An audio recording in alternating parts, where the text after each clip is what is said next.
Deep anarchy is an ideology that questions the existence of the state as a real entity, proposing that the state is an illusion created by human perception and interaction.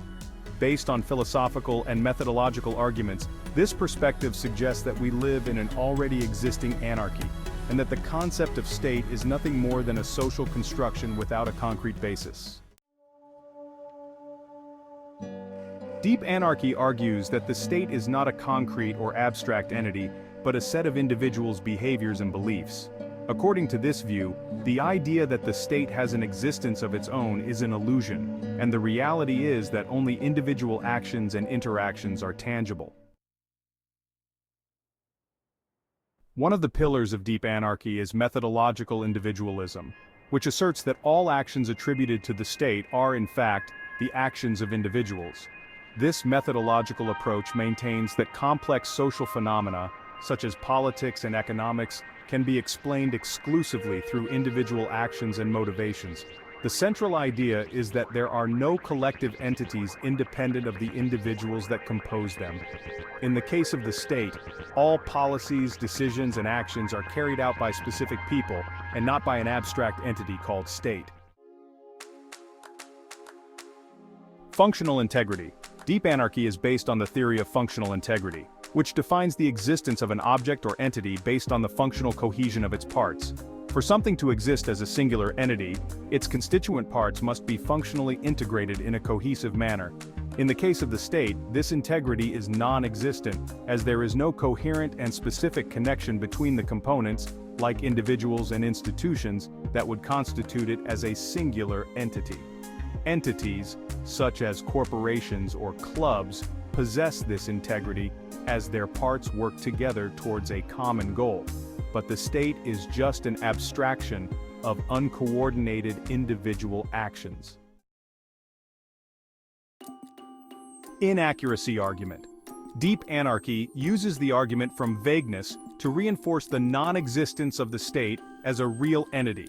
This argument asserts that the lack of a clear definition and integrated functional structure prevents the state from being considered a distinct entity.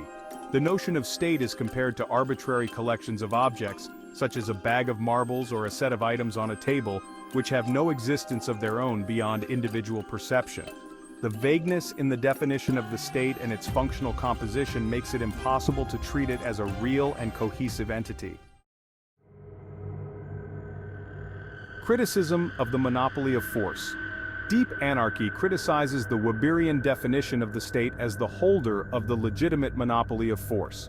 It argues that this definition is unsustainable, as the use of force is a practice of individuals who identify themselves as representatives of the state and not of a collective entity with its own coercive power. Force, therefore, is exerted by specific people in the name of an abstraction, and not by a singular autonomous entity. Conclusion. The ideology concludes that the state is a conceptual construction without real existence. It argues that recognizing this perspective can lead to a deeper, more conscious form of anarchism, where political change focuses on transforming individual actions and beliefs rather than fighting an illusory entity. If you're intrigued by the ideas presented in this video and want to dive deeper into the philosophy of deep anarchy, be sure to check the description below for a link to the full original article. Pause 2S. Thank you for watching. If you found this video thought-provoking, please give it a thumbs up and share it with others who might be interested. Your engagement helps us bring more content like this to the community. Pause 2S. Feel free to leave your thoughts and questions in the comments section. We love hearing from you. And don't forget to subscribe for more insightful videos on anarchist theory and other alternative political philosophies. Pause 3S. Until next time, stay curious and keep questioning the status quo.